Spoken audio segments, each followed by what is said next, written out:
So it's Monday and you're ready to leave work and go home after a long day, but you need to check the traffic report first. Not only are there dangerous drivers in the concrete jungle these days, but dinosaurs have recently come back to life, and boy have they done well. Last week, a Tyrannosaurus rex thought it would be a good idea to start a stampede during rush hour. As it went, it kicked buses and bit some of the smaller cars that were in its way. If you normally pass him on your way to work, you might want to take a different route. Okay, so that's a pretty unlikely thing to happen, but let's take a step back before moving on. Let's think for a moment about what the world would be like if dinosaurs were around today. Many scientists believe that dinosaurs could still be alive today, even though a lot of time has passed. In fact, since birds are the direct descendants of dinosaurs, you probably see them every day. If you're hoping to see huge reptiles of prehistoric times, you might be disappointed to see tiny birds like hummingbirds flying around. But this has to be the case because of evolution and extinction. If dinosaurs were still alive, we wouldn't really notice much. Yep, let me tell you why. Imagine that the asteroid that killed so many species hadn't hit 66 million years ago. Instead, life would have thrived. So dinosaurs like the Triceratops would be completely different from anything we know from fossils. Why? Well, like other species, they would have kept trying to make changes. There might be a few new kinds of dinosaurs. According to research, the dinosaurs that live on Earth today are not a mix of well-known species, but a whole new group of dinosaurs that have never been seen before.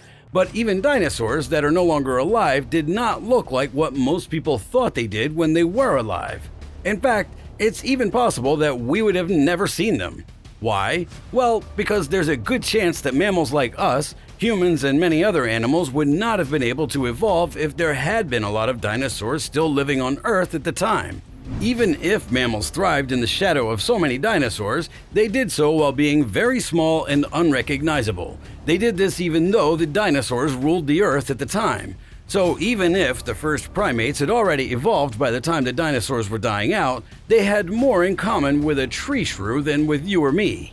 And so, dinosaurs would have continued to affect the evolution of mammalian species throughout. And of course, living around dinosaurs wouldn't be as cool as Jurassic Park, trust me on that. It's because the movie takes a lot of creative liberties with what's actually possible. Like in the movie, Velociraptor, the animal that ate Bob Peck, lived about 120 million years and 6,000 miles away from Dilophosaurus, the animal that killed Wayne Knight by spitting poison in his face. About 6,000 miles separated Dilophosaurus from Velociraptor. So if all the extinct dinosaurs came back to the Earth at the same time, it would be a complete and total ecological disaster because they can't coexist at the same place. This is because the Triceratops would find out that it didn't know how to avoid Allosaurus, and the Velociraptors would find out that hunting Ankylosaurus wasn't as easy as hunting Protoceratops. Even though we love it, Jurassic Park is one of the movies that's the most scientifically wrong. Let that sink in. And the vegetarian dinosaurs, the herbivores, would not have had a good diet if they were alive. Because you see, if Edmontosaurus were a plant-eating dinosaur, ate the wide variety of flowers that grow on and in our plains and woods today, they would have probably gotten sick and maybe even died. At least they would be hallucinating their whole lives on these plants. There's no comparison between the chemical composition of current plants and what dinosaur stomachs were designed to deal with. It's possible that the large hungry creatures wiped out whole populations of other plant species that were tastier, and instead of only them being at a disadvantage, we would have run out of food as well. Imagine if they liked eating strawberries. We'd have world wars fight over strawberry shortages. But the carnivore dinosaurs could have had a great advantage. But if all the herbivores that were poisoned by flowering grasses and other plants that their systems couldn't handle had been left lying around, it would have been a feast for animals like the famous villain in all dinosaur movies, the Tyrannosaurus rex, and other animals that were at least partly scavengers. But then, if you think about it, it would have been hard to enjoy such wealth for too long. This is because there wouldn't be any more dead animals for a while. And if that happened, what would the T-Rex and other dinosaurs eat? Poor bony humans? Keep in mind that there were other animals living at the same time and place as T-Rex, but none of them were very big, and for all we know, the flesh of modern mammals might taste pretty bad. Although it's possible if a T-Rex happened to come across a turkey farm, it would eat the birds like popcorn if it had the chance to do so because of the size, and then we'd have no turkeys for Thanksgiving. Wow, another world war! If it makes sense, the changes in the climate would have made things more difficult for the dinosaurs. According to different concrete researchers, there was something called Paleocene-Eocene thermal maximum about 55 million years ago. During this time, the average temperature around the world was 8 degrees Celsius higher than it is now, and rainforests covered a large part of the planet. In this hothouse world with lots of plants, it's possible that many long-necked sauropods grew faster, got pregnant at a younger age, and got smaller.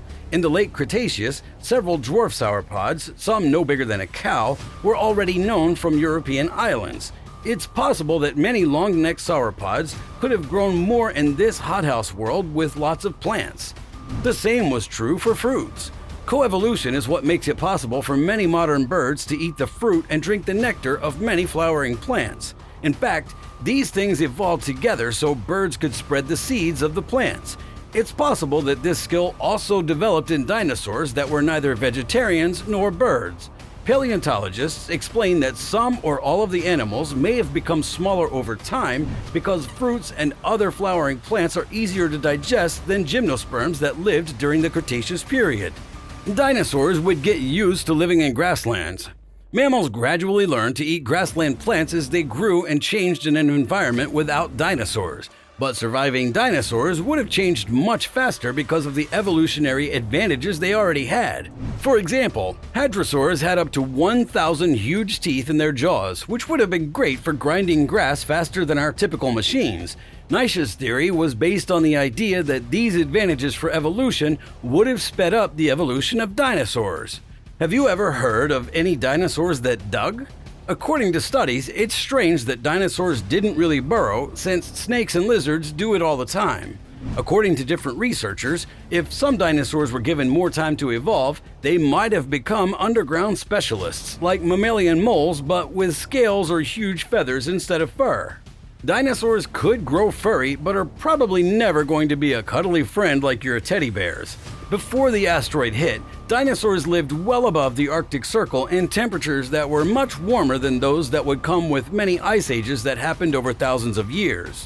When the asteroid hit, it killed off these dinosaurs. Researchers are interested in the idea that some of them might have developed thick and ornate pelts covered in feathers and fuzz all the way down to the tips of their toes and tails. A woolen, furry, soft Tyrannosaurus Rex. That right there is the stuff that bad dreams are made of. I wouldn't dare imagine that, would you? With that, my friends, we've come to the end of this video. If you liked it, give us a thumbs up and subscribe to this channel if you haven't already. We'll see you next time.